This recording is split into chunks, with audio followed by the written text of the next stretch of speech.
All right, this episode of Iron Age Radio is brought to you by the Schram Cattle Co. in Cartwright, Manitoba. I'm here with Canada's Strongest Man, and he just ate some of Mark Schram's fantastic beef. Tristain Hoath, what is the verdict? Oh, it was absolutely delicious. Absolutely delicious. We had some burritos made by our producer, Jian, here. They were fantastic. Mark Schram is the only man to buy beef from if you live in Manitoba. It's cheaper than the stores, which is unbelievable. It's better than the stores, and it's available at Iron Age right now. Come down. We got a whole freezer full of it. Enjoy the episode.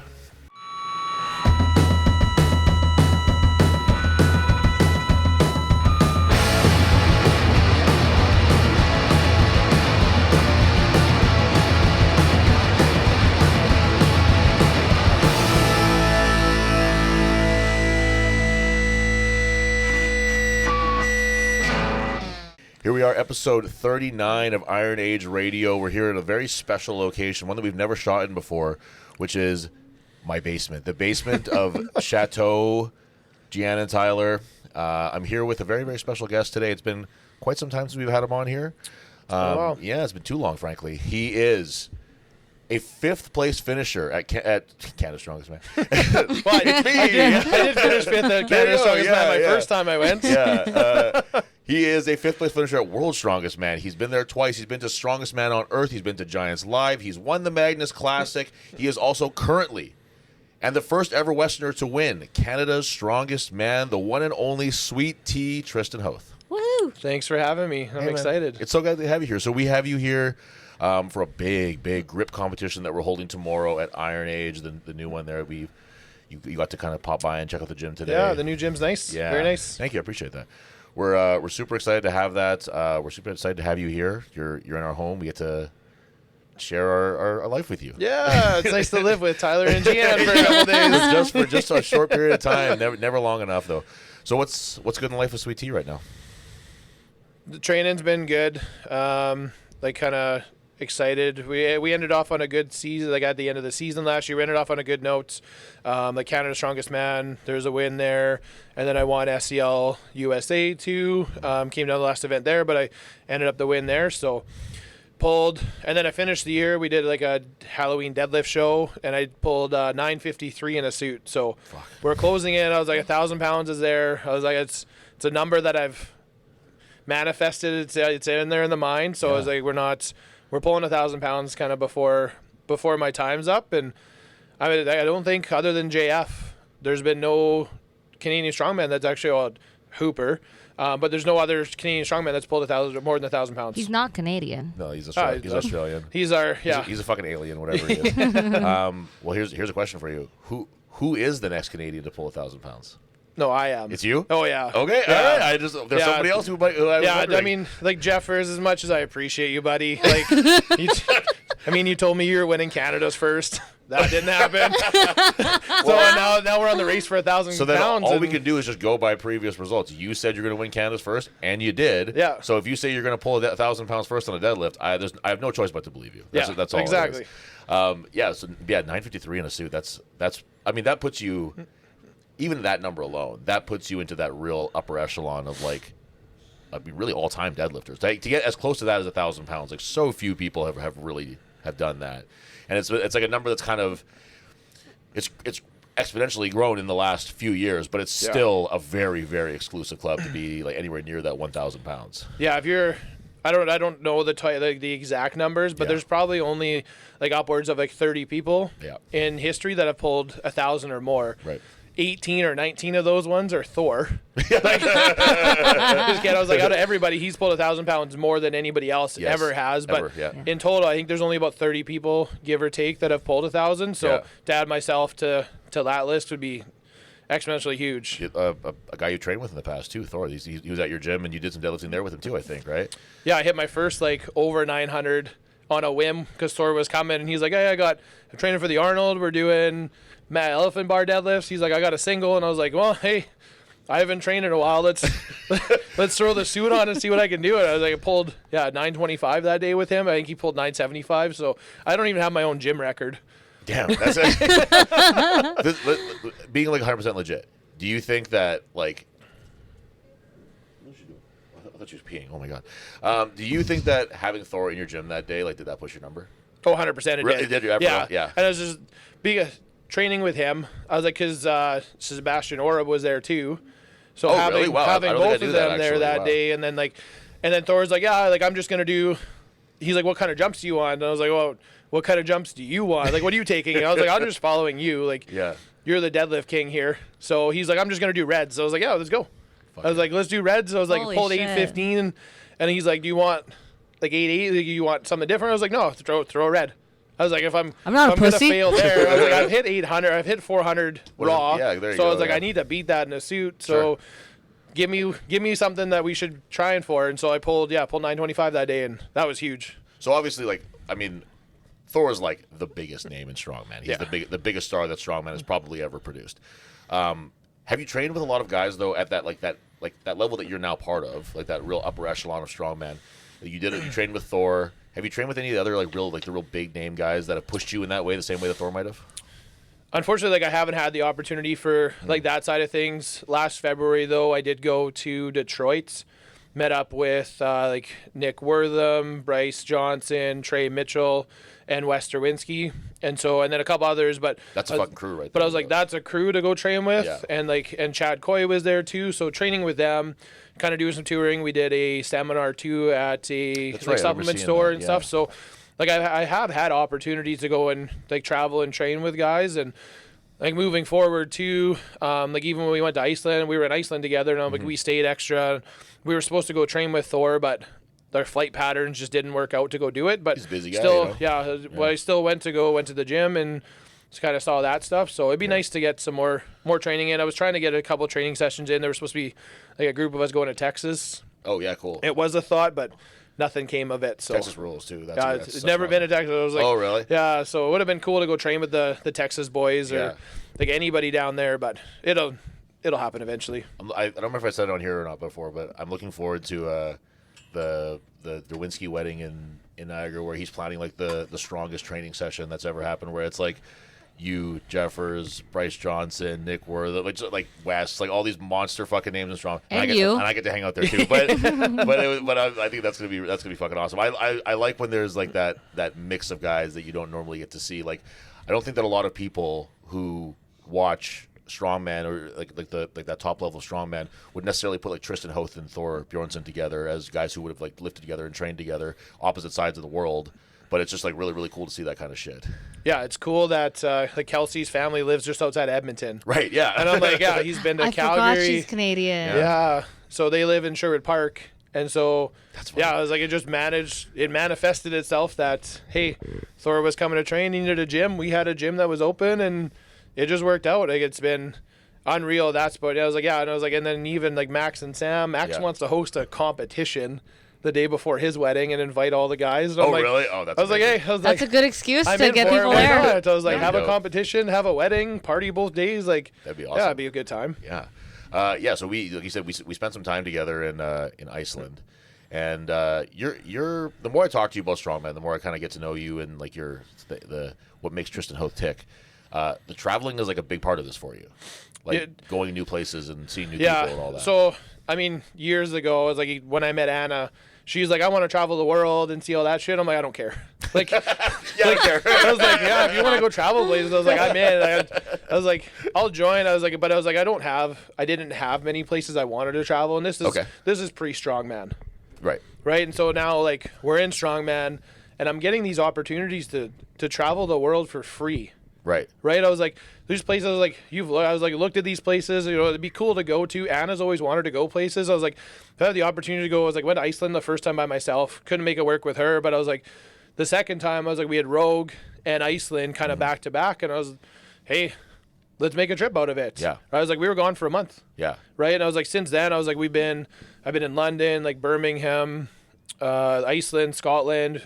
I competed in Iran. Yeah. Right in the States. I was like, I've been to Martinique, which is an island in the Caribbean. I had no idea where it was before I got invited. Right. So just stuff like that. And now like trying to explore with some other potential shows, and SCL I've been talking to as well about getting some of those in. So, and honestly, it's nice to be able to compete and travel for a sport that you like absolutely love. Mm-hmm. Like it's not a chore that I have to go to these places and compete. I fully enjoy competing, traveling, talking to other guys. And in the end, I was like, even when this is done, I'll just message people and be like, hey, like we want to go to Australia and stuff like that. I was like, hey, Eddie Williams or Matt Ragg, can we come hang out and train? Like just having those ins now. It's just nice having those ins and those people that I was like, you're comfortable with going and traveling, seeing and visiting. It's nice. Because you went to Iran, which is like not a place that most people would think of as like, I'm getting involved in strongman. Can't wait to go to Iran someday, you know. But like, if we're like, let's talk about the trips that you took this last like year or two or whatever you want to say. Like the when you really started traveling for strongman, ignoring the strongman part of it. What's been like your favorite trip, do you think? What's been your favorite like overseas or out of country trip that you've done? Honestly, like my favorite travel trip it has to be Iran. Just because that's like, interesting. Just because what we perceive as a Western nation for what people in Iran and everything are like, I was like totally different once we got there. Like just like night and day, a little bit like a lot more liberal than what we expect. So it was like girls wearing like short shirts and like spaghetti straps and like Lululemon shorts. Like they're not showing a lot of skin, but they're wearing tight clothing, which was not something you'd expect. That's not what they're painted as. That's not when I think of Iran. I'm not imagining like women at all, really. Like unless they're like they're covered from head to toe, whatever. That's like so. Because I remember you putting that in the like our group chat that we have. Like I'm going to Iran, and I think the general feeling was like uneasiness about the idea. Like it's like we'll never forget you, Tristan. Yeah, we like you, buddy. We don't want you to get hurt or whatever. And that like, again, like what you said, like we have this Western bias of what countries in the Middle East are like, and whether we're right or whether we're wrong or whatever. You had the balls to be like, I'm gonna go do this. And you just grabbed Tom Bryson, who's for anybody who's not aware, he's another strongman from Saskatoon, and went and had a hell of an experience. It sounds like when you go to these places, like you said, you went to Martinique and you didn't even know what that was before you got the competition and things like that. Like, do you have a nervousness to you when you're going to Iran? Let's say, are you afraid at all? Like, are you nervous about the idea? Like, is it like, are you just like gung ho on the thing? I was pretty much gung ho. I was like the one because I was supposed to go to Iran in 24, and so they had reached out and we were supposed to go to Iran in 24, but then we were planning everything and I started prep and getting all into it, and then they're like 2 weeks out, they're like, hey, they're like we're having issues because they were fighting. Like there's a war going on, obviously. There's a couple of them, but so they were fighting and they're like, we're under threats of attack, so like we're not going to host the show. And I was like, oh, unfortunate, fair. But hey, like I understand why. Like I don't, if they're going into a war zone, I'm like, I'm not going to that stuff. But I was like, if they're potentially safe, like all that, I'm 100% willing to go. So then they offered it in 25. They messaged like, hey, we're hosting the show again. We're going to do it. It's on Kish Island, which is an island in the Persian Gulf. We're going to do it there, not mainland. It should be okay. And I'm like, I'm in. Like 100%. I was like, you know what? I was like, they offered to pay travel for myself and a coach. And I was like, at that point, I'm like, if I can go with someone for free and I can go with someone that I can trust, like, I was like, if something does happen, I was like, they have my back or whatever. I was like, 100%. And Tom is that guy. Let's go for it. And I was like, Tom was that guy. I was like, he used to be a bodyguard for like celebrities. And I was like, I trust him. And I was like, we had an amazing time. I was like, we were walking around every day. Every morning, I was like, we'd get up. We'd go for about an hour and a half, walk around the island. Like, it's a big island, but I was like, we'd walk around like the city center, go through malls and everything like that. We're the only white people in that whole island. Right. I was like, we had people literally, it was like bending over backwards to serve us. Right. Like there was. You don't see a lot of white people in that. No, island. not at all. But they were like bringing us into their shops. They're like, what are you white monsters doing? And we're like, we're like, we're here for strongman. They're like, you guys like compete, and we show them videos, and then they wanted to arm wrestle us, and like they were so thankful. It was like they're trying to give us clothing from their stores, and like we're just random stuff, and we're like, we don't need this. We're like, no, we were told that it's disrespectful to turn down stuff like that. So shit. I was like, we had a guide with us, Ali, that was like he was helping us out, and I was thankful for him because we learned some customs and we were able to get around the city and all that without issue. And I was thankful for the trip. It was absolutely amazing. So you'd go back to Iran? If they asked me to go back for a competition, 100% I'd go back. Yeah. I'd like to see, even talking to the guys there, like I've kept communication with a couple of the workers and the volunteers that were for the show, and they actually they were showing me pictures and videos of like where they grew up and where they lived in Iran. They like literally living in the side of a rock mountain. Wow. Like it's built in, the city's built into rocks and stuff in a mountain. I'm like, that's so cool. That just is sick, stuff that like, even like they were showing pictures. I'm like in Iran, we were in Kish Island there. We went to, I can't remember what the name is, but it's like an old cistern where they drilled through, or like hand drilled through coral reef to get to the water underneath, because of the way the salt water would siphon through it. And they were like, you could walk underneath there, and it's like you're walking underneath 50 million year old coral reef.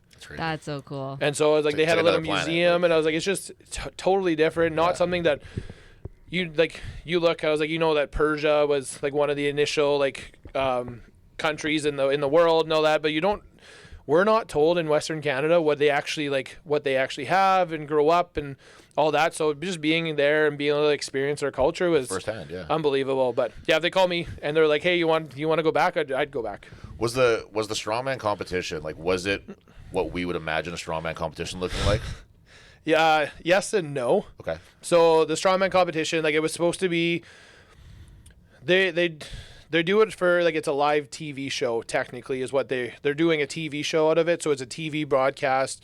There, I was like, you have to hide tattoos. Right. So, like, I have a tattoo on my ankle or my leg, so I'm like, I had to wear, like, deadlift socks the whole time and stuff like that. It's a little bit different. But it's almost very similar to what WSM style is, where, like, initially we were doing 4 events and then 3 events. So it was a 7-event show. We're doing 4 events Friday night, 3 events Saturday night, Sunday off, and then we flew home Monday.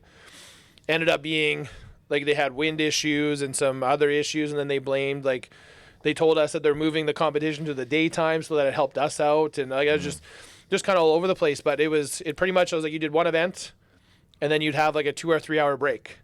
And then because it's just for TV. Because it's just for TV. Like a live crowd. Like, it's not for a live crowd. Like, okay. There's no, like, the one, like, when we were going from Dubai to Iran, we ran into a businessman who was like, why are you, like, there's 3 of us, myself, Tom, and Matt Riddell, that were trying to get on this plane. And he's like, what are you guys doing? He's like, we don't have white people going to Iran usually. So, but he ended up being a business owner for, I think he's got like 40 chocolate stores just in Kish Island, let alone like mainland Iran.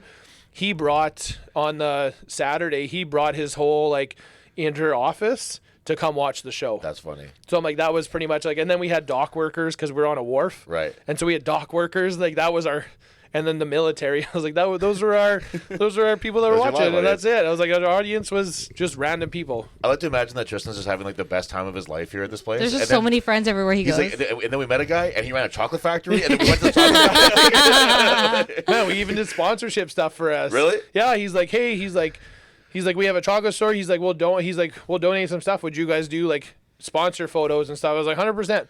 Amazing. Why not? So we went, and I was like, we went to, like, the island had, I don't know, 20 or 30 different malls, and the one was like the high end one. So we went to the high end store because that's like the nicest one for them. And yeah, we did like a half hour of like videos, photos. They just, like, more or less, we just walked around the store, and they told us about their, like, they're so proud about their protein options that they had. That's and stuff awesome. Like that. And then they showed up and they brought like boxes of food for everybody, all the athletes. Yeah. Like, more than enough that I couldn't even fit it in I couldn't fit the one box in a suitcase. Like, we had we ended up just sharing it with everybody, but they were so much, like, so happy to be a part of it and come and see, and then see that, like, there are Western athletes that are willing to make that jump, because I know that other Western athletes have competed in Iran, or not Western athletes, but other athletes have competed in Iran and now have a hard time going places. So that was another, like, worry of mine, because once I was like, my passport was stamped with an Iranian stamp. Oh. So, like, I did have a worry going to the States and like coming home, everything like that, because I'm like, you don't know. I was like, I think there's an Australian guy who got denied going to OSG or Shaw because he was in Iran, and when you fill out those documents from other countries, you have to fill out and tell them everything. Whereas like Canada, we just have an open border pretty much, right? So I just go, and they're like, oh, where are you going for? I'm like, oh, I'm going for like World's Strongest Man. And they're like, okay, have fun. Right. They didn't look at the pass or anything like that. Yeah. Even when we came back from Iran, we're in Toronto airport, coming back from security, and it's like, oh, where are you coming from? And it was like, I was like, we came from Dubai. And they're like, how long have you been in Dubai for? And I'm like, well, actually, we were in Iran for a week, but like being a strongman, they're like, "Oh, cool, welcome back to Canada." That's awesome, like, dude. I was like, "Oh shit, Mom, start the car." So when you were in Iran, you said that there, like you said, there's the maybe not too many Western guys who were comfortable with the idea of going there. Who were you competing against? Who were the guys in Iran that you were up against in this competition?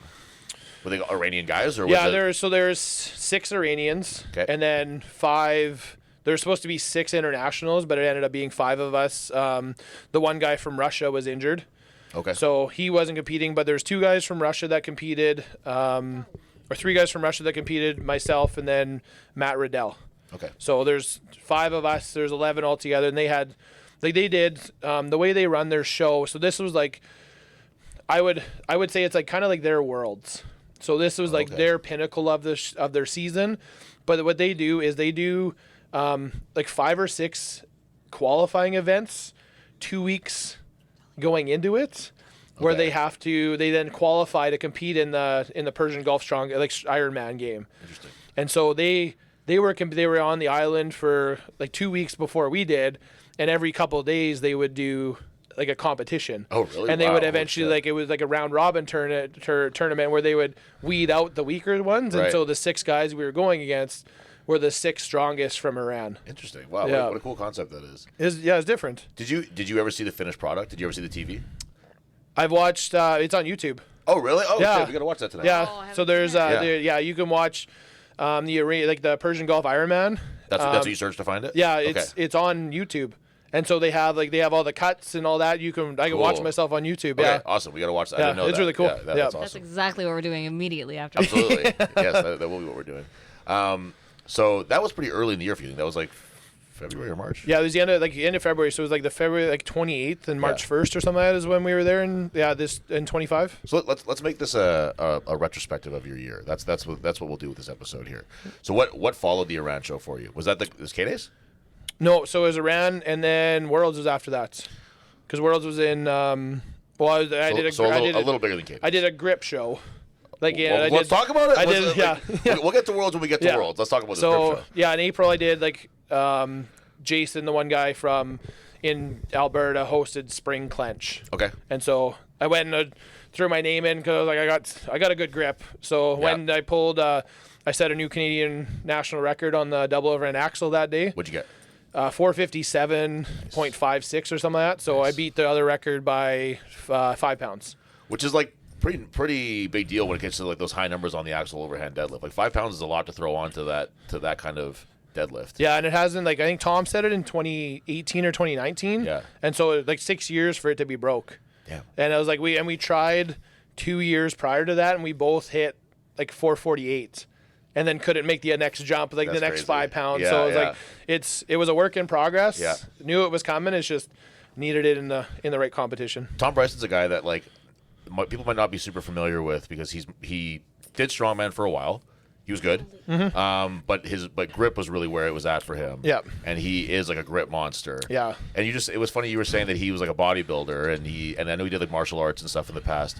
And I just think about how horrifying it must have been to feel him, like, if he, like, grabbed your shirt or, like, grabbed your arm or something and just, like, the vice grip that he would have on you. Yeah. You'd be like, I'm going to get hurt right now. Like, this is something bad's going to happen. And I was like, his hands, like, they're bigger than mine, too. Yeah, he's a huge hand. So I was like, yeah, he's impressive. And I just think he's lighter, but Oh, just his grip strength is top notch. I'm getting a really wicked hamstring cramp. Hold on. Oh, my God. Fuck. You're scaring Dolly. Dolly, come here. I'm gonna. I'll try them. Just be quick about it. Sneak up on it. You gotta confuse the muscle. Yeah. Keep the body guessing. Yeah. All right, we're back. Unexpected little break there, but we're good now. All right. We're talking about Tom Bryson, but Tom Bryson brought on that calf cramp, so we're going to move on from Tom Bryson. Yeah, we're done, Tom. Yeah. Sorry, buddy. Sorry, Tom. So following that one was your second go at Worlds. Yep. So how did this one feel compared to your first one? How different did you feel going into it? You had more time to prepare for it. Yeah. But like, let's just say your actual experience at the comp, like, is it like everyone knows that Worlds is a very different kind of competition. Like, I mean, this Iranian one that you did kind of sounds similar, I guess. But how do you prepare for a show like Worlds where it is so different than, say, Strongest Man on Earth or Rogue or something like that? I think the thing that helps, like, for Worlds is especially competing in Canada and with the circuit, I'm like, we're so heavy and it's a fast show, right? I was like, so we get a different variation of competing and learning how to recover and everything. And when you do multi-day shows, you learn how to recover after 4 or 5 events to go do 4 or 5 events more. Worlds is you got 2 or 3 events a day, but you're just like, you have 3 hours in between events. Yeah. So you have to learn how to like get rid of the CNS drop and like the adrenaline drop and like just go chill. So I was like, some guys go back to their rooms for an hour. I'm good. Yeah. Like I'm easy enough that I'm like, when I'm done, I was like, I just strip off all the gear that we need to. And then they literally have like casting room couches in the athlete room. Like, it's just black leather couches everywhere. Like, it's hilarious. But yeah, you just go something else there later afterwards. Yeah, it was like nighttime. It turns into a different kind of show. But yeah, so you just go, like, typically they're air conditioned and they have like food, snacks, drinks. They have like our like physio, massage, chiro, like all of that's within like arm's reach of where we're staying. So you go back, strip off all your stuff. If you need work on, you go do that. But otherwise, you just like go and relax. Like, we have like in the back room, there's a live score like a TV for us so that we can still pay attention to what's going on outside. We can't watch from inside the room, but if you just go outside, you can go watch. So it's like the other heats that are going on. Like, you would watch the other heats. Okay, yeah. So like, you can still stay involved if you want to, Right. but like, typically, like, after the event's done, unless like someone in my group, like, I'll watch them, but you have about 10 minutes in between each group anyways. So once you're done, once your group's done, rush back, strip off all your gear, take some water, electrolytes, eat some food, gain that energy back, take a break, and then when the next group's starting, typically you just go back out and watch. Other people go back to the rooms. Also in like Sacramento, Myrtle Beach, it's like a tourist area that we're competing in. So like in Sacramento, we had it's an old West town. So you just walk around, it's like there's saloons and like old buildings, like stuff like that all over the place. So you just go and explore, and like it's cool. But the other thing is, I was like, battling the heat kind of sucks. Right. But that's the air conditioning's there. They give us lunch every day. Like, you could tell, like, when we watched the World's TV just a week ago or whatever it was, you could just feel how hot it was. Like, you could see, like, it was just an intense heat in that sun. I remember like, talking to people when they were there, and Yeah. they said that it was really, really hard. like the crowd, you could see it on them how intense the heat was. Because there's You no could shade. see it on No, guys, there's guys no. deadlifting, like, just like. but it was even just- like I'm going to like, I deadlift in socks. right. So I'm like, I'm going out there. I walk out with my Crocs or whatever, and I'm like, got 2 pairs of socks on, because I'm like, as soon as you step on those mats, it's burning hot. It's I'm just sure. burning hot. Yeah. And I'm like, you get there, and then it's like, hey, so they go through it and they tell the crowd, it's like, hey, so we have Tristain Hoath from Canada going up against like Trey Mitchell from the USA. Right. And so they do that, and I was like, that's off camera. Right. And then they're like, hey, now wait a couple minutes. And you're like, hey, my feet are burning. Like, can we just do the event? Like, how Yeah. fast It's is like- this couple minutes? And then it's like, and then the news people, or like the lives or the media guys come through, and they're like, and then now you're on TV doing it. So they're recording you, and they're like, hey, and it's like Tristain Hoath from Canada. And it's like, you do your wave, and you're just standing there getting ready, but you're like, okay, we're like, let's just move. fucking do it's this. hot. Yeah. Like, Yeah. we're just, my feet are burning. Yeah. And then they go and your over. feet and are then, swollen already. yeah, from and then they the go to the heat. next person, do the same thing. And I was like, we're sitting here, and I was like, we got deadlift suits on. We're like fully kitted up, and it's Right. like, let's just sit outside in plus 40 Celsius. And wait it Let's out. take Just the wait. biggest, fattest guys we know and put them in the hottest place on earth. When I used to wrestle more frequently, I would do a lot of like outdoor shows and like fairs and festivals in the States and stuff. And sometimes you'd get really unlucky, and the promoter was stupid, and he would have a black canvas on the ring, and you would take like it's like a bump, you fall, and it felt like you were just on a frying pan, like it was just all over your back, and it was That's horrible. It was awful, and Yeah. I can relate to how that felt. But so this year at Worlds, obviously not the result that you would have wanted compared to the year before, where you fucking crushed that first go there. What do you feel like was different this time around? unfortunately, I was like, if you look at the results at the end of the days, and I was like, you go Yeah. from 1 to 25. Yeah. At the end of the qualifying, I sat 8th. Yeah. I had beaten. I was like, and in the end, I was like, so we had Luke Richardson in our group, who unfortunately had an injury and had to drop out. But the other 4 of us were all in the overall top 25. Yeah, it was let a- alone the top 10. We're all in the top 10 at the end of qualifying days. Yeah. So I'm like, and that just tells me right there, I'm like, we had the hardest group. I was like, we were like, Max and I were in the group of death. Yeah. Let alone we had 2 Canadians in the same group. I was like, why? Every year there is that everyone calls like the death group or group of death or whatever, and it's got to feel like shit when you kind of start to realize, like, you look at the guys on your list and, like, Luke Richardson being injured aside, like, everyone there is some of the best strongmen in the world, but some of the best strongmen of the best strongmen in the world are in that group. Yeah. Like, it must be a really seeing that spreadsheet of the scores. If you guys didn't have the heats, was a real heartbreaker. It's disheartening. It's really, I was like, and it's disappointing too, because I talked to Colin Bryce after, because I was 8th, Max was 9th, and I think Andre Foytu was 10th overall from like 1 to 25. Right. And I'm like, and then Trey was 5th or 4th. So I'm like, we had 4 of the strongest out of everybody who was there in the same group. And I'm like, let alone Richardson, who would have done phenomenally probably too. would have done the same thing, right? It was like we all would have been probably top 10. Yeah, arguably, I was like top 11 at the very least, right? So I was like, it's hard seeing that. But I talked to Colin after, and he was like, maybe we need to move this to like a 12-man final. Yeah. And I'm like, well, that would make more sense, because I'm like, it'd be better off taking I was like, you can keep the groups that way, right? You can keep the groups so your top 2 move on. Yeah. But then score it from 1 to 25 or 1 to 30, however many athletes are there, and take the 1 and 2 that have the overall scores. That's a good which idea, are like, even in my first year, so in 24, out of the top 10, we had 3 in my group. It was myself, Luke Stoltman, and Eddie Williams. Right.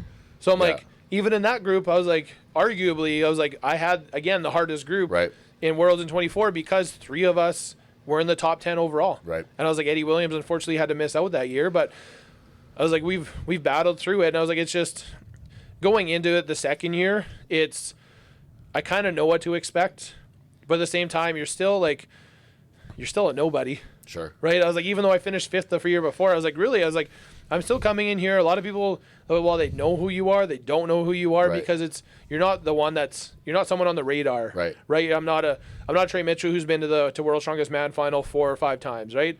I'm not Luke Richardson. I was like Maxime Boudreau, who's finished. He got 3rd at Worlds in, I think, 21. Yeah. Right. So like, it's just, you're still overlooked a little bit, and and in the end, I was like, we're all doing the same. We're all there for the same reason. Right. We all want to make the finals. We all want to be World's Strongest Man. So it's work harder, and unfortunately, when you work harder, you kind of make some mistakes. Sure. And it happens. Like, Wes uses the term, like, earning a seat at the table. Yeah. Which I think is a really apt way to put it, where it's a really crazy thing that you can go to World's Strongest Man. You can go there twice and still feel like you have to earn your spot. You know what I mean? You can go to a show like The Rogue. You can go to, like, you've done the tier down, SCL, Magnus, and all that stuff, but still feel like you still have more you have to, like, earn and prove before you're kind of in that conversation of, like, those top guys. I still think that, like, earning to prove your spot is still better than just being there and being like, oh yeah, I got it. Right. Like, I'd rather be always striving for something more and better. And I was like, bigger, stronger, faster at the end of the day. Right. And I was like, that's always the strive. That's always the goal. And like, at this point, I was like, when you're always working to earn your spot, you're always putting in the work. You're always taking that extra step to do it. Some of the, like, not saying those guys that are at the top aren't doing it, but I'm like, there's that little extra push in you to be better. Yeah. And it's like, there's always what drives you. I was like, you don't want, coming second sucks. Yeah. Right, Jeffers? So, like, but like, going forward, I was like, winning, like, in strongman, winning's everything. Right? I was like, you still want the experience and everything, but in the end, I was like, you want to be the top 10. Right. You want to be, like, on that podium. It's always like, there's always that next step. I was like, you finish 8th or 9th. I was like, well, there's 7th. Right. Right? I was like, you finish 3rd or 2nd, 1st. Right? You always need to keep going with it. And I think there's something to be said for that, where it's like, if I talk to you and if I talk to Wes, the 2 guys in Canada, and, like, say Max too, I don't talk to him all that much, but you 2 guys, there's a lot of parallels to how you guys approach this and the way you do it.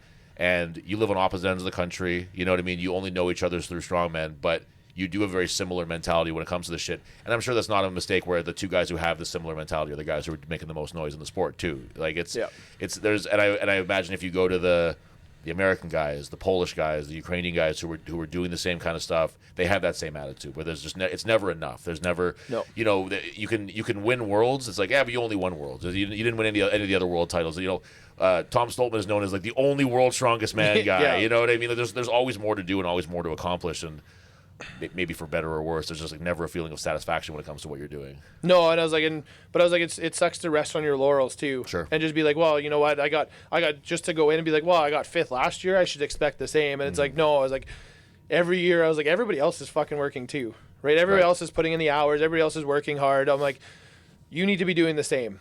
And I'm like, and I was like, sometimes you stumble. Like, you're never going to be on point. I was like, Tom Stoltman's a great example. I was like, he's won Worlds 3 times. I was like, Mitch Hooper too. He's won Worlds. But I was like, stumbled last year. Yep. Right? I was like, Tom Stoltman has stumbled at other shows. Missed podium. He's missed winning. Like, it's right there for all of us. It's just, I was like, keeping your head in the game, your body, as long as your body is holding up well too, I was like, it plays a big part in it. But I was like, you have to be hungry. Yeah, I mean, I couldn't say that better myself. So after Worlds, then it was K-Days? Yeah, so after Worlds, I'll take you a little tour here. Okay. So after Worlds, it took some time, got invited to a show in Russia.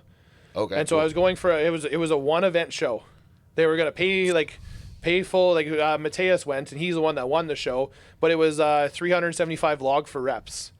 One event, winner got $15,000. Oh, What? shit. And I was like, 100%. Yeah, I was like, let's go. Ended up tearing my quad a week and a half. I shit. partially tore my quad a week and a half that's before. right, yeah. So I had to back out of that one. Was supposed to go to Moscow for that one. So it was unfortunate. And then I was signed up to go to North America's Strongest Man. But it was only a month after partially tore my quad. So I'm like, I was kind of debating on it. I just told JF, I was like, you know what? I won't be 100%. Yeah. I'm like, I'm gonna try K-Days. We're gonna do K-Days because it's not a quad heavy show. Yeah. See how the quad goes, and then we'll go from there. So I did K-Days. For anybody who's not aware, K-Days is a show in Alberta that would be like it's a pro-am, I think, right? Yeah, it's a circuit show. Yeah. Yeah. It is now. It's Okay, a- cool. it's So a circuit it's pro show then. So, Yeah.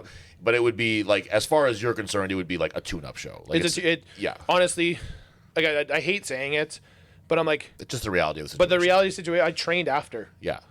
I competed Saturday, still went to the gym after and trained. On I Saturday? Yeah, I didn't. I was like, there wasn't enough. I was like, I think we did overhead, farmers, and then I can't remember what else we did. But I was like, it's just not enough. So like I went and trained after animal over here. on No Saturday. kidding. Sunday we showed up and it was like we had deadlift, yoke, and then Atlas stones. And like I only had to do one stone. To win the event. Right, There was only 6 of us. Did one stone. I still went to go train. That's the day I hit my 1320 yoke that day. Jesus. After 2 days of competing, I hit yoke. So I'm like, but that just that in confidence that I'm like, hey, if I can compete for 2 days and train, I was like, so I'm getting 2 full training days is kind of what I brought it up to. It's 2 full training days and I can still hit a 1,300 pound yoke. I was like, the 1,400 pound yoke at SMO was happening. After I was like, the confidence was there. I'm like, as long as I'm healthy, I was like, I'm finishing that yoke. Yeah. So then after K-Days, I won K-Days. After K-Days was Strongest Man on Earth. And my schedule when I was looking at Strongest Man on Earth I was like, hey, we got Strongest Man on Earth like August 17th, 18th. Canada's Strongest Man August 25th. That's an unbelievable schedule. So I was like finishing, I was like 6 days later, I'm competing again after the heaviest show in the world. That's a Canadian ass schedule right there. Yeah, I was like, both Wes and myself both competed at Strongest Yeah. Man on Earth. Yeah. Turned around 6 days later, competed at Canada's Strongest Man. And that's something that like we've talked about that a lot on this like Canada's Strongest Man. It's I don't know if it's like a known thing or it's out there. It's not a very high paying show. Like when you win it, you don't get a lot of money. $1,200. Yep, there you go. So that's the number. It is what it is. I was like, but it's the glory. Yeah. I'm like, us you Canadian get to strong say men, that you're Canada's strongest man. there's one person in this country every year that gets to call themselves Canada's Strongest Man. That's right. For a full year. Yep. I got to go around telling people I'm Canada's Strongest Man. Yeah. I was like, I'm introducing myself. I was like, they're like, hey, do you like? They're like, some people don't know. I was like, obviously they don't know who we are. I was like, Right. Strongman's not that big. No, it's just I was like, as much as people are like, yeah, like I'm this and that. I was like, no one knows who you are. I'm like, you as the general public. But I'm like, once you start telling people, I was like, yeah, it's like, oh, do you train? I was like, yeah, I'm actually Canada's Strongest Man. They're like, actually? Yeah. It's like, what? And I was like, yeah. I was like, I won Canada's Strongest Man. They're like, it's amazing, right? So I'm like, for a full year, I was like, I had to call myself Canada's Strongest Man. And I like Canada's Strongest Man especially. I mean, obviously I'm biased because I'm Canadian, but I like it especially because if you win Canada's Strongest Man, I actually do believe that you're the strongest person in the country. There's other countries where it's like maybe they're not the most like populated by the real top strongmen of that country. They're like their national titles and stuff. Maybe like America's Strongest Man as an example. But if you win Canada's Strongest Man, you have for sure beaten the best competitors that compete in Canada. We all know what that means. But but the top guys who compete in Canada, you beat them, and whoever wins that year. And as like an extra special addition to just being Canada's Strongest Man, you're the very first Western Canadian to win Canada's Strongest Man. You know, guys like Scott Cummin, Jeff Dolan, these are monster names in strongman that it just didn't happen for them. They just didn't get that national title. Does that matter to you? Is that like a big deal to you to be that, or is it just Canada's Strongest Man is the title and that's enough for you? No, it's absolutely huge. I was like, I've set history up, right? Yeah. I was like, we set history up. I was like, I am the first and only Western Canadian Strongest Man. Mm-hmm. I was like, the furthest it's been out west is Quebec.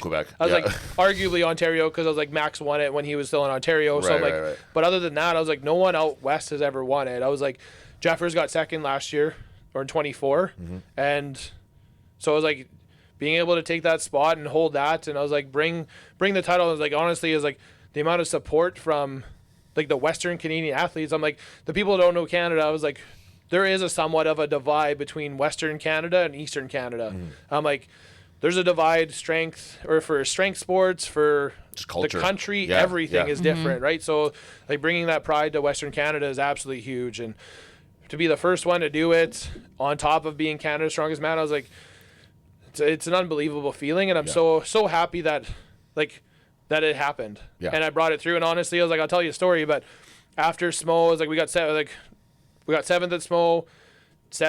We won the yoke at Smo too. I was like the only one to finish without having to drop it. I was like, so many other people had issues with the yoke, and I mean, for my training, I was proper with it. But after, I was like, JF had messaged me on the Friday right before he flew out, and like I flew out Saturday, flew back home Monday morning at like 5 a.m. Like, was not an ideal trip to go to Canada. But like JF messaged me on Friday, and he's like, "How you feeling?" He's like, "Are you ready?" And I was like, JF, I'm only coming for one reason. I'm coming to win. Right. I was like, it's what I told JF. JF, I showed up on the day of, and JF's like, "How you feeling?" I was like, "I'm here to win." I was like, that's the only reason I was going to Canada's last year in 25 was to win. That's awesome. I wasn't letting up anything else. I was like, I even watched some of the stuff, and it's like I was very confident. You were in very rare form that day, and I was like, everything just worked out perfectly for me, and I knew what I was there for. Yeah, I don't remember where we were. I feel like we were going somewhere or coming back from something or whatever, but we were watching the live stream. And it was like what we could. Yeah, what was available, right? But we were watching it, and it was just like this is one of those rare. We didn't want to say it out loud, because we were both thinking it, but we didn't want to jinx anything. Yeah, because we were like, Tristan's gonna take it home. Well, we're at a point now where we can watch Canada's Strongest Man, and there's like any number of guys that we would be thrilled to win it. You know what I mean? Yeah, like, especially like, you know, it used to be that I only, like, for the first little while, I only knew the Western guys who were there, or I only even knew some of the Western guys, not even all of them. But now it's at a point where it's and we know how good everybody is, but we could just see that day that it was like, this is not being taken from Tristan. Like, this is going to be this is his title to. I was coming today. for my title. Yeah. And like, I don't think, again, like, this is not any kind of a secret or anything, but like in the past, because like Canadian strongman was so dominated by the East, Quebec specifically, like the West was sort of the redheaded stepchild a little bit of the Canadian strongman scene. I think that with obviously a few names as an exception, a lot of them were seen as like token invites to Canadians from Western guys, where they weren't expected to make a lot of noise, and then when guys started doing that, really. Notably, when you had your first CSM appearance too, you came in your first CSM and got third, second? Yeah, fifth. Sean got third. Sean got third. Yeah. I'm sorry. Yes, but you coming in fifth on your first CSM when you were.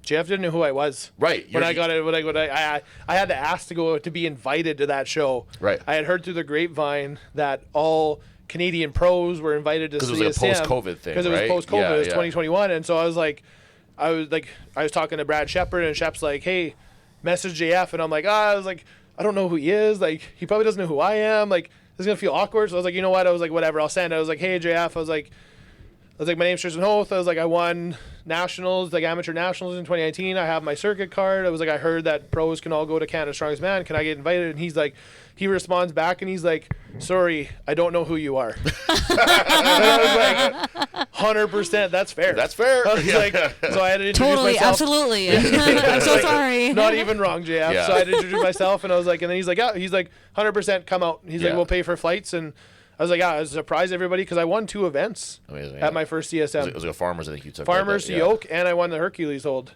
Oh, that makes sense. And I was like, that just surprised everybody right there too, and it surprised me. I didn't expect to win anything. Well, that's and like I think that the easiest way to, or like the quickest way through JF's heart is like rip event performance. 100%. Like that's the way to do it. So, but and then to what I was saying is that you winning Canadians as a Western guy is like.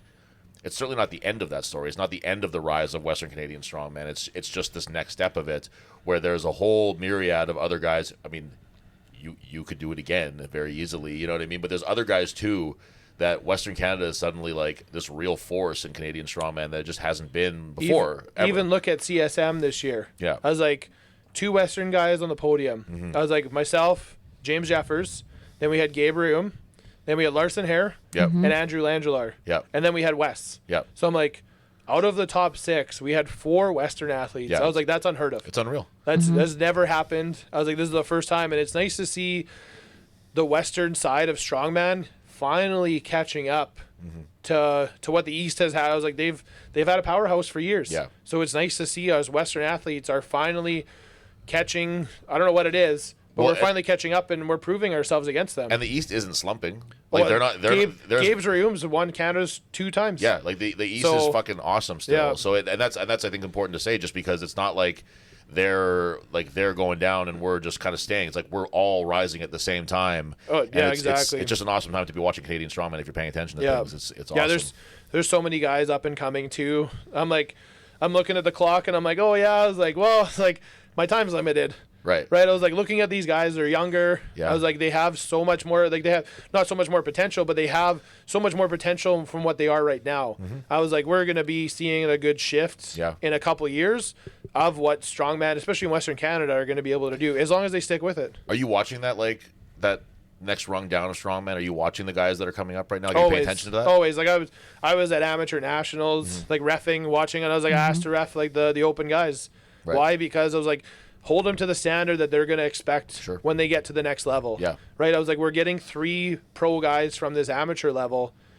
They should learn. I was like, Yannick is not an easy ref. I was like, Magnus isn't an easy ref. I'm like, those guys, I was like, they've been around the sport forever. They're not, I was like, they make you hold stuff. They make you actually follow it to the T. So they're I'm not like, intimidated by you or anything that you know what I'm saying? Like, yeah, they don't give a shit. I was like, you it really doesn't think, get any easier after this. No, I was like, Yannick refed like JF. Yeah. And while he was winning and all that stuff, I'm like, he's not giving him gimmies. Yeah. Right? I was like, they're friends. Yeah. He's not giving us gimmies. Like, we're not friends. Right. Right? I was like, he refs everybody pretty much to the same standard. And I'm like, he's one of the strictest judges out there. And I'm like, those guys coming up have to understand. I'm like, you don't get gimmies at this level. Right? No, I was like, you're there to work. You're there to put the effort in. And the way I view reffing is that the refs are there as guidelines. Right. The athletes are the ones doing all the work. Right. The athlete fails. It's not the ref's fault you failed. Entirely, I was like, that's all the athlete. I was like, the ref's just there to make sure you do a good job. Right. Yeah. I mean, it's the same thing too as like if you look at like say OSG, where it's like everybody like Canadian nationals for a lot of say like the weight class guys, like that's like their pinnacle show, and that's fantastic, and that's like it's fun to watch those guys compete. But the open guys are thinking about what's coming after that, if they're wanting to do well enough in that show, and it's like if you want to hang. Like you can't be like nobody was doing this, by the way, not that I'm aware of, but like you can't be pissy and moaning about things that are going to be only harder and only worse in that next step. Yeah. You know what I mean? That you have to be ready for it. And I think that having guys like you like reffing that and holding that standard, having been to those things, like you know what it's like. It's not just you imagining like I bet it's pretty hard, so I better be hard too. Yeah. Like you've done those shows and you know. Yeah. And I think too that's something that like I hope that like the AMs who got reffed by you at nationals can like appreciate and understand is that that's not something that everybody gets. Not everybody gets to have like a really harsh set of eyes on them that has done the shit that they're trying to do and can help them to understand what it's like. And it's not, I'm not reffing to be like an asshole. No. I'm not reffing to be mean. I'm reffing to set a standard for what is expected when you get to that next level. They're going to nationals for a reason. Their reason is to get their pro card. The reason is to win. I was like, even like the weight class athletes all have pro cards and all have like the Clash and other like in Pumpkin Spice League, PSL. Yeah. I was like, but they all have their own like worlds or like bigger qualifier national shows. Right. So I'm like, at those shows, you have to be understanding that. That's true. Yeah, I undersold what the weight classes get out of that, but they're going to the next level too. But they're going to the next level too. I was like, yeah. we can focus on the open because I'm like, that's what we compete in. We know, right? I'm like, it's easy. But I was like, those open guys, I'm like, and it's not like I wasn't giving people advice while we're going too. Sure. Right? I'm like, keep your head up on the yoke. Mm-hmm. Right? I was like, hey, grab Look this. where you I was like, go. I even offered people like after they did the yoke, I'm like, hey, I was like, I'm gonna be in Calgary or I'll be in Saskatoon or whatever. I was like, if you want yoke practice, I'll help you. I was like, I don't have an issue. I was like, I'm of the mindset that I want to beat you at your best. Right. If I'm beating you because you're having a bad day and I'm just walking all over you or like getting ahead of you, I was like, it's not fun. No, right? I was there's like, nothing to that. It doesn't look great, but I'm like, if I'm there and I can help you grow or learn something or you can learn something at some point, I'm like, we're benefiting each other. Yeah. Right. And I'm like, and I was like, in the end, I was like, those amateur guys coming up, I'm like, they have to understand too. I was like, we're all in it together. Right. We're all doing the same thing. Right. I was like, but it's a friendship at the same time. Yeah. I think it's a funny thing where strongman is such an interesting sport where you could be, imagine like you're like a guy who plays football and like you're playing at like sort of like the university level and you could be being refereed by a guy who's actively doing everything you want to do in football. You know what I mean? Like he's going to the fucking biggest shows or playing the biggest games on the biggest things you could imagine. And he's like, hey, if you want to train after this, we can get together, we can do some training. Like that's just not a thing that happens anywhere else in the world. You know what I mean? Like it's a really just incredible strongman. thing. Just strongman. Yeah. It's a really beautiful thing in that way. Before we get, I want to keep moving on to the other competitions you did this year, but just in this conversation that we're having, do you have like if it's one or two or a short list or whatever of guys that people should be kind of watching out for as that next wave? Like, I know you probably know Alberta best, but like anybody in Western Canada or Eastern Canada that people should keep their eyes on? I think the next one, I was very impressed with Cam St. Amand. Yeah. He's the one that won. He won the amateur nationals, and I was like, just the performance that he put on. I was like, he was calm, cool, collective the whole day. Like I was like, he worked for it, but I was like, you could tell that he wanted it. And I'm like, I think if he keeps it up the way he's going, I was like, we're going to see a lot from him. Yeah. I was like, and then another one I'm excited to see, I was like, I think he needs a couple more years, would be like, is Andrew Langelar. Yeah. I was like, he has the body and the size for strongman. Yeah. I'm like, he's what, 6'7", 6'8", somewhere like, he's a big boy. He's tall. I was like, he's a big boy. He's got the length. Like, he's got everything that he needs. I was like, he just needs more experience to bring brought in. But I think like moving forward with Western Canadian strongman, even after I was like, once we kind of move on, I was like, Jeffers, like, eventually we all have to like take a back seat to it. Yeah. I think we're in good hands. I think so. I think there's like the guys that are coming up. I was like, even like Alex Crisby, he got his pro card. I'm like, again, he has lots of work to do, but he's coming up. Yeah. Right. So I'm like, those guys, I'm like, I trust that they're going to be able to step in when we're done and they'll fill our shoes. And seeing both like Crisby wasn't there, but seeing both Langelar and St. Amand, the improvement from not this past Westerns, but the year before when we were in BC, like seeing their performances there to what they're doing now is like, holy shit! Like these guys are really showing that their limit is, or their ceiling is so high. Like there's just a lot more to be found from these guys in terms of what they can do. I agree. Yeah. So after CSM, what was next for you? Yeah, so I did CSM. So after 2 days after we got back home from SMO just before CSM, I got invited to Giants Live Deadlift Championships, which is September 6th. Right. So I'm like, so we competed August 17th, 18th, competed August 25th, and then it's like, hey, you want to do another show?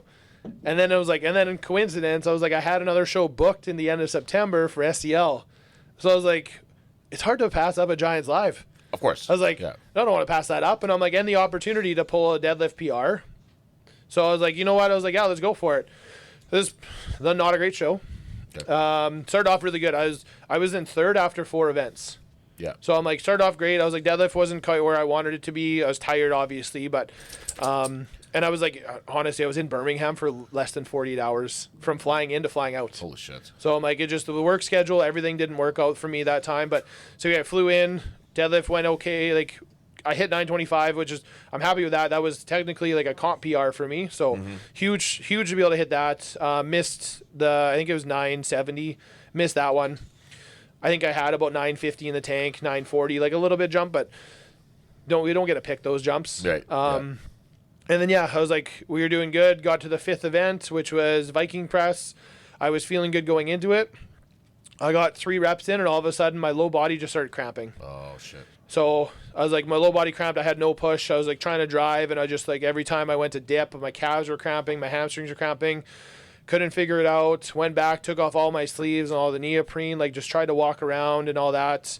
I was drinking lots of electrolytes. It's just, in the end, my body was just tired. You're just done. Like it was just three comps in 4 weeks, and 2 of like one of the heaviest show in the world. Right. Followed by Canada's Strongest Man, which is not a light show. No. And then followed it up with like having to hit a deadlift PR, trying to hit like a high deadlift. I was like hit 905 or 904, whatever, like 4 days after CSM, and then had to fly to Birmingham. Like just all like a lot of stress on the body. And so my body just started shutting down on the 5th and 6th event. And I was like, even the 6th event, I was like doing power stairs. I'm good at power stairs, but every single time I went to extend, I was like, my low body was cramping.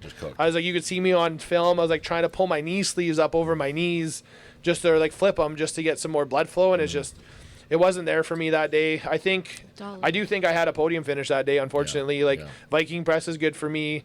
Power stairs are both, like, they're good for me too. And I'm like, very minimum, I would have been top 5 at that Giants Live. It's funny because it's just like you said, those 3 shows. It's like 3 shows that some people would work their entire strongman careers to do one of those shows. Yeah. You know, even just going to Canada's Strongest Man is like an aspiration for a lot of strongmen. Never mind doing it after doing Strongest Man on Earth and then doing before a major Giants Live. Like it's pretty wild. So as much as I preach like, hey, compete as often as you can, I was like, there's a caveat. Don't There's a little asterisk next to it. Don't do 3 shows in 4 weeks. There you go. I was like, that's a little too much. Especially not if one is SMO, I think. That's and probably then it was just like the accumulation of stress and tiredness on the body just kind of got to me by that point. And I was like, I fully enjoyed myself. Loved being able to hang out with those guys. I was like, had a great time with Giants Live. And then, I was like, I think I ended up 8th that show. So not a great showing. Should have been better. It wasn't. Body was tired.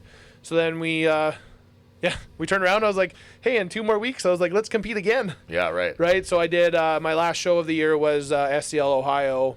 So it was a 2-day show. We did 2 days in Toledo and then 2 events in Toledo and then 5 events in 2 events in Sandusky, 5 events in Toledo, whatever. We're in Ohio.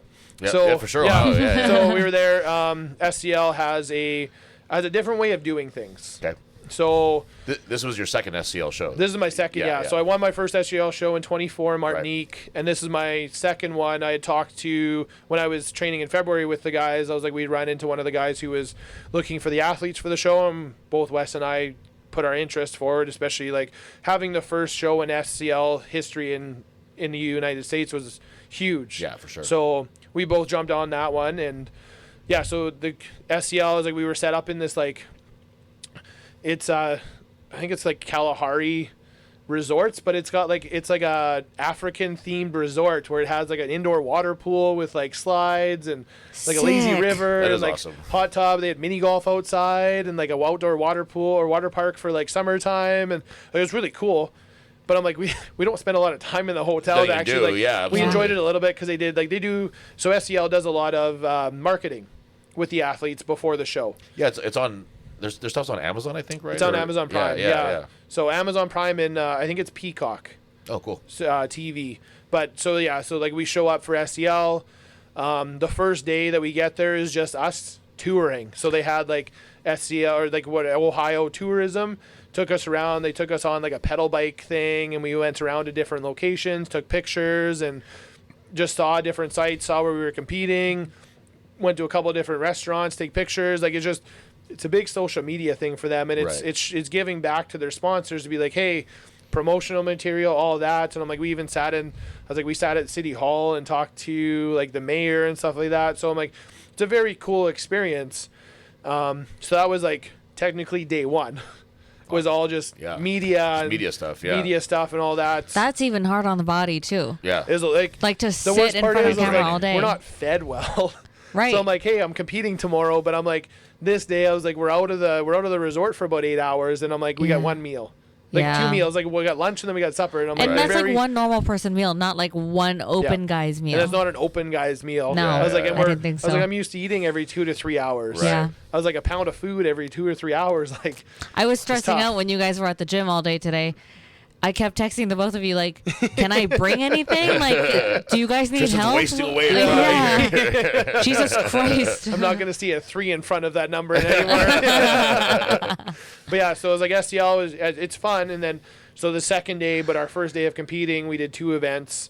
Wasn't a great day for me. I was like, the first event was like, it's a construction medley, so we had to I want to bring that one up. Yeah, so it's a construction medley, so they had like a 50 to 75 foot course, somewhere around there. But it's like we had to push a truck, and then so you push the truck one way, ran past it, and then had to reverse drag back towards the truck, and then you had to go flip a finger, which was like with a steel I-beam. The I-beam, right? Yeah. Yeah. So you had to flip a finger, and then you had to go use a sledgehammer to smash through 3 cinder blocks.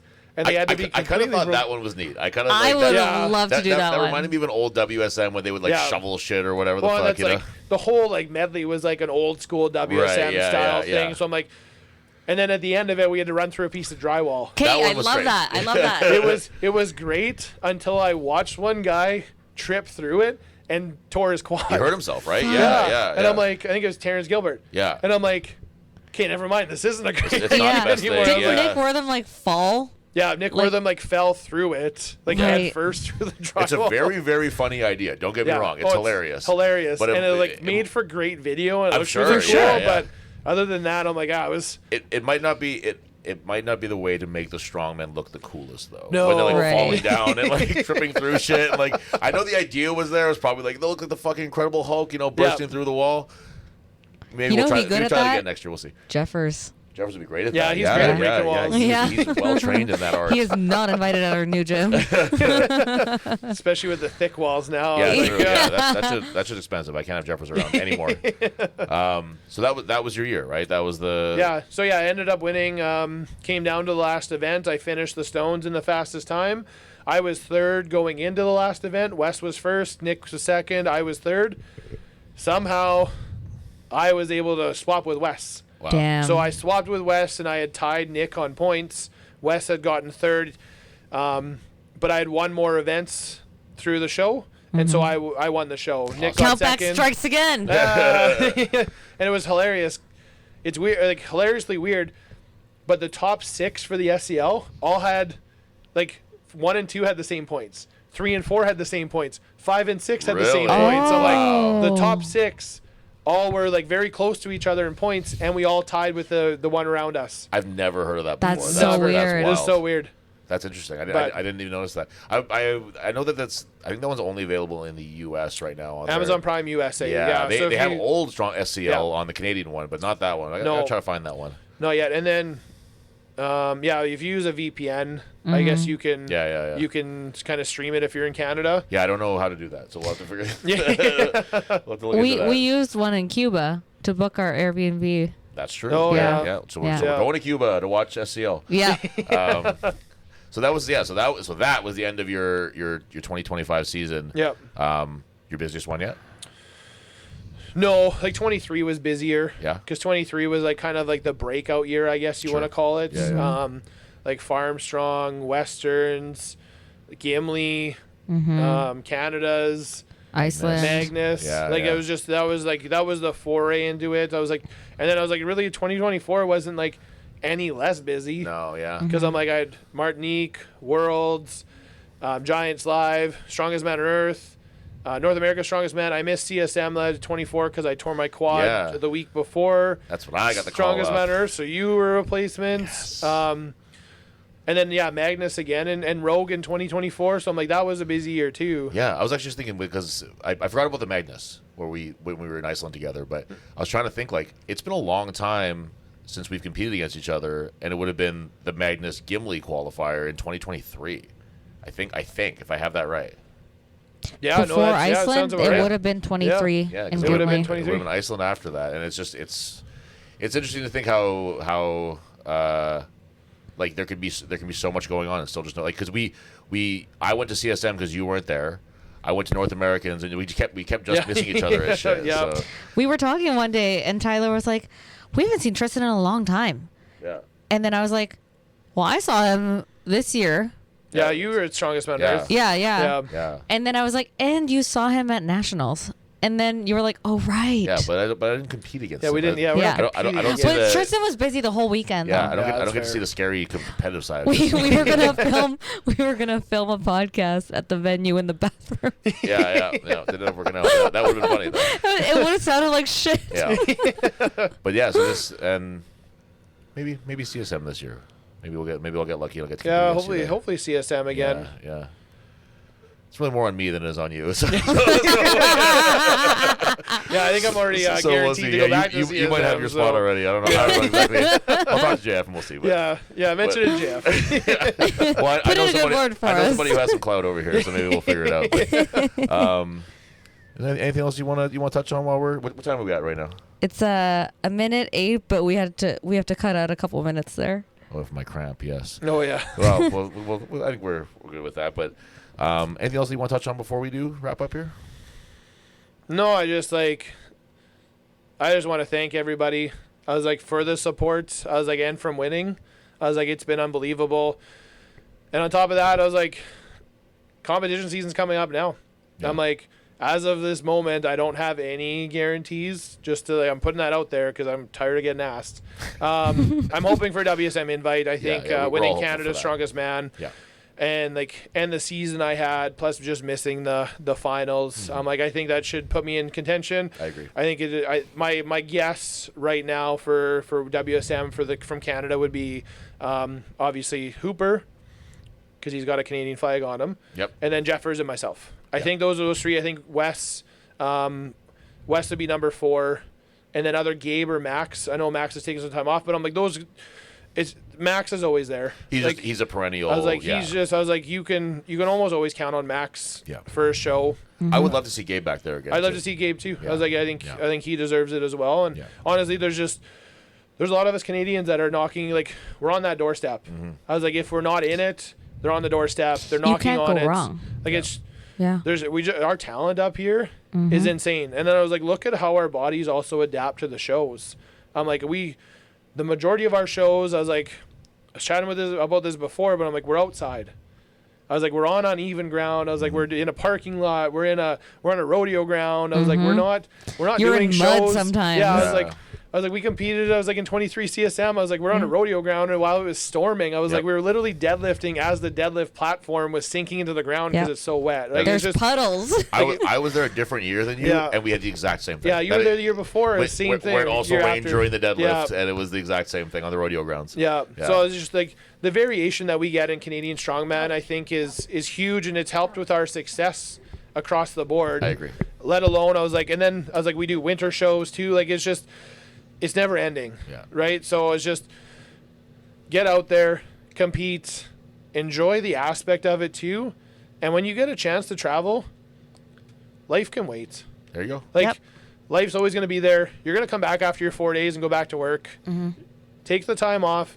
You don't get strongman forever. I was like, I'm probably coming to like my end of my, like, another year or two, and then I'm kind of like, the plan is to step down from like this top level competition. I still want to compete, but I'm like I was like, from where I came from to where I am, I was like, I'm hugely grateful for all the opportunities I've been given. I've taken advantage of almost every single one, other than the ones that I've been injured at, and I can't take a part of it. I don't have any regrets. I was like, it's been a good ride. The places I've gone to, the people I've seen, like, I got to come hang out with you guys for like this kind of stuff too, like to ref a competition. It's amazing. It's just it's something that I'm like, not a lot of people get to experience, or they turn it down. Yeah. And I'm like, you turn down these opportunities, eventually they stop coming. The window is Yeah. so narrow. Yeah, For and- strongman. You Only know- a few people get to be good enough Yeah. to do all We're this. not all like Mark Felix, where we can do this for No, 20 it's not- years it's at not this level. I was like, realistic, it's yeah. not realistic. We're not It's- even all JF Karan where we can do That- it at the high level that he did it for so long. that too. you I was know, like, unfortunately, like, life does take over at some point, and I'm like, Yeah. this dream of strongman ends. yeah. I was like, especially this top level, I was like, you can compete in strongman forever, right? I was like, you can do masters, like you can do all that stuff, but I'm like, you only get your chance at like at OSG or like the Shaw Classic. I was like, and that's not even happening this year, right? I was like, Arnold, I was like, you only get those opportunities once in a while. Yeah, that's true. Don't miss them. Take them. Enjoy what you can. And if you get an opportunity to travel the world or to go to a different place, I know like some of the people are like, even like I just refed a natural strongest man in Calgary, and I'm like, some of the guys are like, yeah, we're not going to go to Scotland for. I was like, I love Scotland. Just go, like go and experience it. I was like, I don't care how you do in the competition in the end, but go train, compete, and travel. Yeah. I was like, really, I was like, we want to be pro athletes. Enjoy what you can for the pro athlete life. Well, you heard it here first. If you get invited to Strongest Man on Earth this year, you don't turn that shit down. Yeah. If you get invited to the World's Strongest Man, you don't turn that shit down. You say yes to it, all right? Yeah. No matter what. You're going. You're going to World's Strongest Man, whether you like it or not.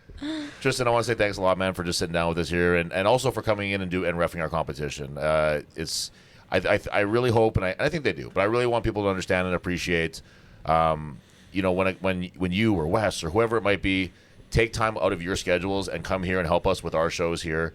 It's a really big deal, and it's you taking time out of your food, your training, your sleep, all that kind of stuff to come and make sure that the Manitoba scene has something special to it. So we want to say thank you for that. We really do appreciate it. What's Strongman _ Hoath at Instagram? Yeah, right? Yeah, Instagram and YouTube. And you're getting back to YouTube stuff. And we're working on getting back to YouTube in the next couple weeks here. Yeah. We're gonna start doing some YouTube videos too. So. Yeah, back on the social media game. Start paying attention to that again. Sweet Tea, Tristain Hoath, truly one of the nicest guys in all of Strongman, not even just Canada, just everywhere. We're going to wrap it up for there now. Is this coming out tomorrow? I don't think so, because I don't think Denzel can have it he's ready. Tomorrow. He won't even be able to do Yeah. it. So whenever this comes out, it'll be past the time for Iron Claw 2, but I hope you came out. I hope you watched it. I hope you saw. I hope you won, and I hope you had fun. Yeah, I hope you won. Yeah. There you go. Yeah, I hope whoever's listening to this won.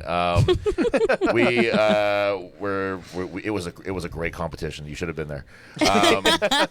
We have other stuff coming up though. Do you have the date off the top of your head for the charity log? I forget it. March 21st.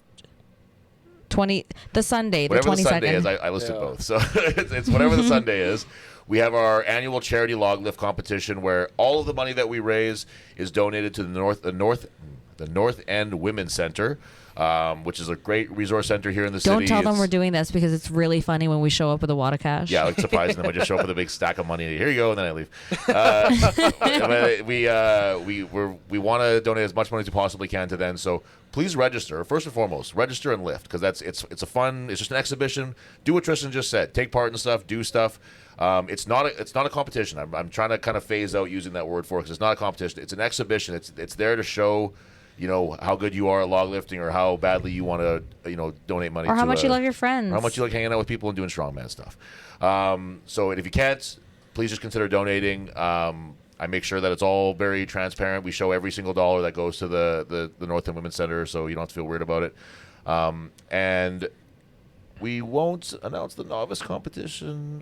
It's already all been announced. You already announced it. All of the competitions for this year are posted on the Strong Manitoba page, so go have a look. The novice competition will be held in Winkler this year at the Forge Gym. They're going to host us. We're very, very excited about that. If you have somebody who may be on the fence, who's kind of like, I might want to try the strongman thing, really, really push them to do it. Really, really give them like the old shove off of that fence and make sure that they start doing strongman. They get to hang out with guys like Tristan. They get to meet all the best people in the world. So get them signed up. For myself, Sweet Tea, Tristain Hoath, Jian behind the mic, Dolly the dog. Thanks for watching, guys. Good night.